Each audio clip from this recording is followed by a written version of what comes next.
तो दोस्तों स्वागत है आप सभी का फिर से हमारे यूट्यूब चैनल लक्षित जीएस पॉइंट में। दोस्तों तो हम लोग स्टार्ट कर रहे थे PPSC teacher previous year question and discussion, जो बुक हमने लिया हुआ है रुकमणी पब्लिकेशन का, उसका डिस्कशन देखेंगे दोस्तों। ये बहुत ही अच्छी बुक है दोस्तों, इससे बहुत सारे क्वेश्चन एग्जाम में फंसते भी हैं और आपके एग्ज़ाम के पॉइंट ऑफ व्यू से बहुत ही बढ़िया रहेगा दोस्तों।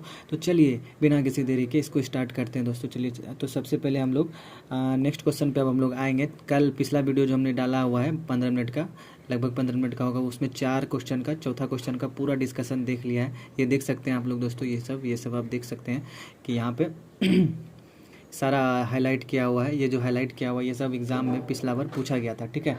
तो ये जो जितना भी हाईलाइट देख रहे हो, स्टाफ मार्क्स देख रहे हैं, इसको तो रट ही लीजिएगा कि क्लाइव बंगाल में द्वैत शासन 1765 से 72 की व्यवस्था की थी, मतलब जिसके तहत राजस्व वसूलने सैनिक संरक्षण एवं विदेशी मामले कंपनी के अधीन हुआ करते थे, ठीक है। तो ऐसी ऐसी बातें तो रहेगी दोस्तों। चलिए तो हम लोग आगे बढ़े, अब हम लोग आगे बढ़ते हैं। अब आगे हम लोग नेक्स्ट क्वेश्चन पे आ रहे हैं। नेक्स्ट क्वेश्चन है हमारा 5 नंबर। 5 नंबर में हम लोग देखेंगे क्या है हमारा। 5 नंबर में है इलाहाबाद की संधि। क्या है दोस्तों? इलाहाबाद की संधि है। तो देखिए पहला 55 नंबर क्वेश्चन जो है हमारा, क्या इलाहाबाद की संधि। इलाहाबाद की संधि कब हुई ये पूछ रहा है। तो इलाहाबाद की संधि कब हुई थी दोस्तों? इलाहाबाद की संधि हुई थी 1765 में। कब हुई थी? 1765 में। 1765 में इलाहाबाद की संधि हुई। यहाँ देख सकते हैं इलाहाबाद की संधि 1765 में हुई, ठीक है। आगे देखिए, आगे इसका डिस्कशन देखेंगे कि इलाहाबाद की संधि हेतु क्लाइव दूसरी बार बंगाल का गवर्नर बनकर आया, उसको भेजा गया। यह संधि 2 चरण में संपन्न हुई थी, ठीक है। पहला इलाहाबाद की प्रथम संधि हुई थी 12 अगस्त 1765 में।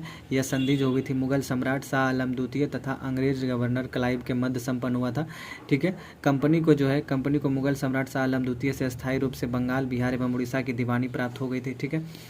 ये इंपॉर्टेंट याद रखिएगा। कंपनी को मुगल सम्राट शाह आलम द्वितीय से अस्थायी रूप से बंगाल, बिहार एवं उड़ीसा की दीवानी प्राप्त हुई। किस संधि में? तो इलाहाबाद की संधि में। इलाहाबाद की प्रथम संधि भी पूछता है दोस्तों, कब हुई थी? तो 12 अगस्त 1765 को। कब हुई थी? 12 अगस्त 1765 ईस्वी को। कब हुई थी? 12 अगस्त 1765 ईस्वी को। चलिए आगे देखते हैं तीसरा नंबर।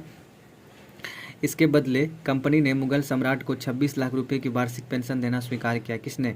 मुगल सम्राट को 26 लाख रुपया बोला। देखिए मुगल सम्राट को क्या बोला मुगल सम्राट, देख लीजिए शाह आलम द्वितीय जी, आपको तो ये करना ही पड़ेगा, चाहे आप खुशी से कीजिए या फिर ज़बरदस्ती कीजिए। तो इससे बढ़िया कि आप खुशी से ही कर दीजिए। तो क्या बोला कि हम तो मुगल बादशाह हैं, कोई बात नहीं, तुम जो बोलोगे कर देंगे, लेकिन हमको 26 लाख रुपया क्या करना पड़ेगा?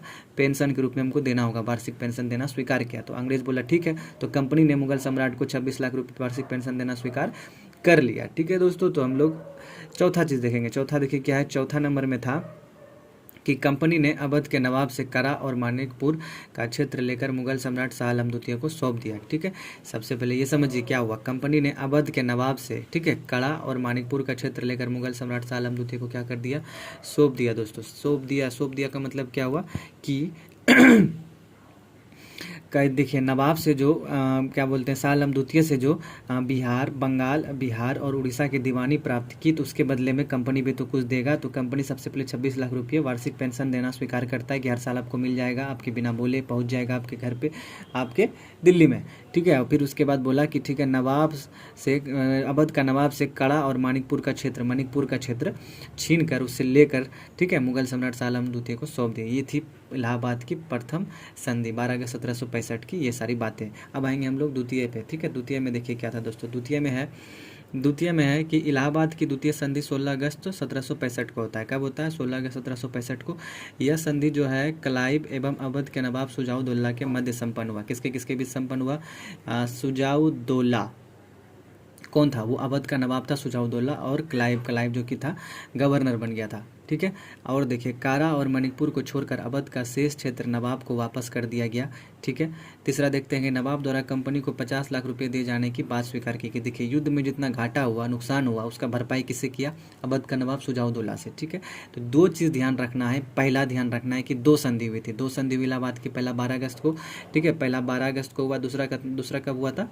16 अगस्त को, ठीक है, 4 दिन बाद। पहला 12 अगस्त दोस्तों, ये पहला है संधि, और ये है 16 अगस्त को, ये है दूसरा संधि, ठीक है। ये दूसरा संधि हुआ था। पहला संधि में किसके साथ? पहला संधि किसके साथ हुआ?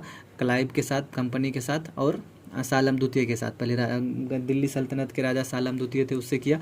दूसरा किससे किया? अवध का नवाब सुजाउद्दौला से किया, ठीक है। बस इतना से याद रखना, ज़्यादा नहीं देखना टीचर के पॉइंट ऑफ व्यू से। ठीक है। आगे देखिए, आगे डिस्कशन में है कि प्लासी का युद्ध 23 जून 1757 ईस्वी को अंग्रेज के सेनापति रॉबर्ट क्लाइव एवं बंगाल के नवाब सिराजुद्दौला के बीच हुआ था। चलिए, ये तो हम पहले भी पढ़ा चुके हैं आपको। आइए नेक्स्ट क्वेश्चन पे जाते हैं। क्वेश्चन नंबर 6 देखेंगे।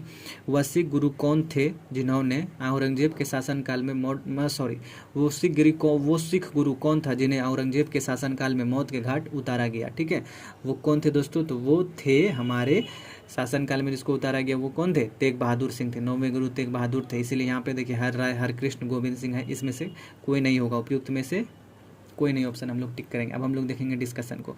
यहाँ पे देखिए डिस्कशन को देखते हैं कि उपयुक्त में से कोई सिख गुरु नहीं है जिसे औरंगजेब के शासनकाल में मौत के घाट उतारा गया। क्या किया गया? मौत के घाट उतारा गया। ये से उपयुक्त में से कोई नहीं है। तो था कौन?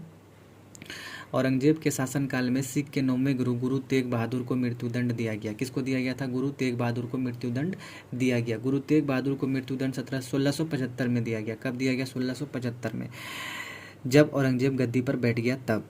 इन पर राजद्रोह का आरोप लगाया गया। किन पर? तो गुरु तेग बहादुर पर राजद्रोह का आरोप लगाया और 2 विकल्प दिया।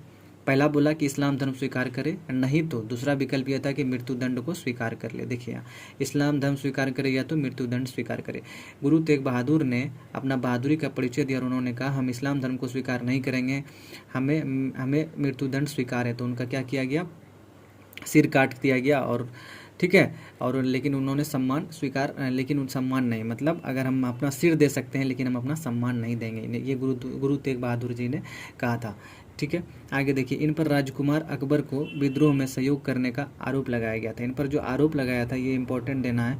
क्या आरोप था इन पर? कि इन पर राजकुमार अकबर को, ठीक है, जो औरंगजेब थे, इनका जो बेटा था राजकुमार अकबर, उसको विद्रोह में सहयोग करने का आरोप लगाया था। मतलब वो जो विद्रोह कर रहा था औरंगजेब के खिलाफ, अपने पापा के खिलाफ या अपने बाप के खिलाफ ही, उस पर सहयोग दिया था। किसने? इसने गुरु तेग बहादुर जी ने। ठीक है, अब आगे का डिस्कशन देखेंगे कि दिल्ली के शीशगंज में इनका स्मारक है। कहाँ है? दिल्ली के शीशगंज में इनका स्मारक भी अभी भी हमें देखने को मिलता है। किनका? तो गुरु तेग बहादुर का। सिख के 5वें गुरु को जहांगीर ने मार दिया था। 1606 ईस्वी में मृत्यु दंड दिया था। सिख के 5वें गुरु को जहांगीर ने 1606 में मृत्यु दंड दिया था। दोस्तों हम रिपीट कर रहे हैं इसको इसीलिए क्योंकि आपको याद रहे, 2-3 बार बोलेंगे तो दिमाग में बैठेगा। सिख के 5वें गुरु को किसने? जहांगीर ने 1606 में क्या दिया था? मृत्युदंड दिया था। तो क्वेश्चन ये आएगा कि सिख के कौवें गुरु को जहांगीर ने मृत्युदंड दिया था, तो 5वें गुरु को दिया था। कब दिया था? 1606 ईस्वी में दिया था। चलिए आगे देखते हैं। आगे का डिस्कशन है कि गुरु अर्जुन देव पर खुसरो के विद्रोह में सहयोग करने का आरोप लगाया गया था। गुरु अर्जुन देव पर खुसरो के विद्रोह में सहयोग करने का आरोप लगाया गया था। ठीक है, 5वें गुरु थे गुरु अर्जुन देव, उस पर खुसरो के विद्रोह में सहयोग करने का आरोप लगाया गया था। ठीक है, ये हो गया हमारा 6 नंबर क्वेश्चन। अब हम लोग आते हैं 7 नंबर क्वेश्चन पे। देखिए 7 नंबर क्वेश्चन क्या कहता है दोस्तों? 7 नंबर क्वेश्चन देखेंगे कि व्यपगत के सिद्धांत के आधार पर किस राज्य का सबसे पहले विलय किया गया था। आप लोगों को याद ही होगा दोस्तों, व्यपगत का सिद्धांत क्या होता है? व्यपगत का सिद्धांत मतलब विलय का सिद्धांत, विलय नीति। विलय नीति के तहत जो सबसे पहला राज्य जिसको विलय किया गया था वो कौन था? सतारा। कौन था दोस्तों? सतारा था। ठीक है, उसके बाद फिर संबलपुर होता है और झांसी होता है। शायद नीचे, सबसे नीचे अवध था, अवध के जस्ट पहले था झांसी, जिसको विलय नीति के तहत हड़पा गया था। अब हम लोग देखेंगे यहाँ पे देखिए डिस्कशन में हम लोग पहले आंसर देख लेते हैं कि व्यपगत के सिद्धांत के आधार पर, ठीक है, व्यपगत के सिद्धांत के आधार पर सतारा राज्य को सर्वप्रथम विलय किया गया था, जो हमने अभी टिक लगाया ऊपर में। उसके बाद देखेंगे हम कि व्यपगत सिद्धांत जिसे हड़प नीति के नाम से भी जाना जाता है। किस नीति से जाना जाता है? हड़प नीति। अगर कहीं लिखा होगा विलय नीति या हड़प नीति या व्यपगत का सिद्धांत, तीनों एक ही है दोस्तों। व्यपगत का सिद्धांत, हड़प नीति, विलय नीति सब एक ही है। इस नीति को कौन लाया था? लॉर्ड डलहौजी लाया था। कब लाया था? 1848 में लाया था। कब लाया था? 1848 में लाया था और 1848 में ही पहला राज्य सतारा था जिसको विलय नीति के तहत मिला लिया गया। दूसरा कौन था? जैतपुर संबलपुर था जो 1849 में। तीसरा कौन था? बघाट था 1850 में। चौथा था उदयपुर 1852 में। पांचवा था झांसी 1853 में। नागपुर था 1854 में। करौली था 1855 में। ठीक है, हड़प नीति को, अब क्वेश्चन ये आता है कि हड़प नीति को किसने समाप्त किया? तो यह हड़प नीति को किसने समाप्त किया था दोस्तों? लॉर्ड कैनिंग ने। किसने समाप्त किया था? लॉर्ड कैनिंग ने समाप्त कर दिया था। ठीक है, अगर डिस्कशन में कोई थोड़ा सा भी दिक्कत आ रहा हो दोस्तों, छोटा मोटा त्रुटि हो तो इसको नज़रअंदाज कर दिएगा दोस्तों। ये क्या होता है ना कि वीडियो थोड़ा सा लेट बनता है, समय मिल नहीं पाता है, बहुत सारा हमें भी पढ़ना होता है दोस्तों। ठीक है, मैं पढ़ता हूँ तो भी आपको पढ़ाता भी हूँ। अगर कोई छोटा मोटा गलती हो जाए तो दोस्त समझकर माफ़ कर देना है। ठीक है, टीचर एक दोस्त भी तो होता है। चलिए अगले क्वेश्चन पे आते हैं। 8वां नंबर क्वेश्चन है कि भारत में भू राजस्व संग्रहण की विभिन्न व्यवस्थाओं में से ईस्ट इंडिया कंपनी ने किसे प्रारंभ किया। ध्यान देना है दोस्तों, क्या बोला गया है, भारत में भू राजस्व संग्रहण की विभिन्न व्यवस्था में से ईस्ट इंडिया कंपनी ने किसे प्रारंभ किया था। बहुत सारी व्यवस्था थी लेकिन ईस्ट इंडिया कंपनी ने किसे प्रारंभ किया ये जानना जरूरी है। तो देखिए ईस्ट इंडिया कंपनी जो है अस्थाई बंदोबस्त भी की थी, महालवाड़ी भी लाई थी, रैयतवाड़ी भी लाई थी, यानी कि आंसर हो जाएगा हमारा फाइनली उपयुक्त में से एक से अधिक। ठीक है, ये देखिए कहाँ पूछा गया था, बीपीएससी टीआरई 1 में 11-12 के लिए क्वेश्चन है दोस्तों। ये देख सकते हैं कितना इंपॉर्टेंट है। ठीक है, इसको 2-3 बार रिपीट कर लेंगे हम लोग, वीडियो को पीछे करके फिर से देख लीजिएगा। भारत में भू राजस्व संग्रहण की, मैं फिर से बोल दे रहा हूँ, भारत में भू राजस्व संग्रहण की विभिन्न व्यवस्थाओं में से ईस्ट इंडिया कंपनी ने किसे प्रारंभ किया था। ईस्ट इंडिया कंपनी तीनों प्रारंभ किया था, महालवाड़ी भी, रैयतवाड़ी भी, स्थायी बंदोबस्त भी। ठीक है, आगे डिस्कशन में और ज़्यादा अच्छे से समझेंगे। देखिए भारत में भू राजस्व संग्रहण की विभिन्न व्यवस्थाओं में से ईस्ट इंडिया कंपनी उपयुक्त में से एक से अधिक व्यवस्था प्रारंभ किया है। ठीक है, सही बात है। देखिए ईस्ट इंडिया कंपनी के अंतर्गत 3 भू राजस्व पद्धति अभी तक स्थापित किया गया था उस समय से लेकर जब तक अंग्रेज रहा।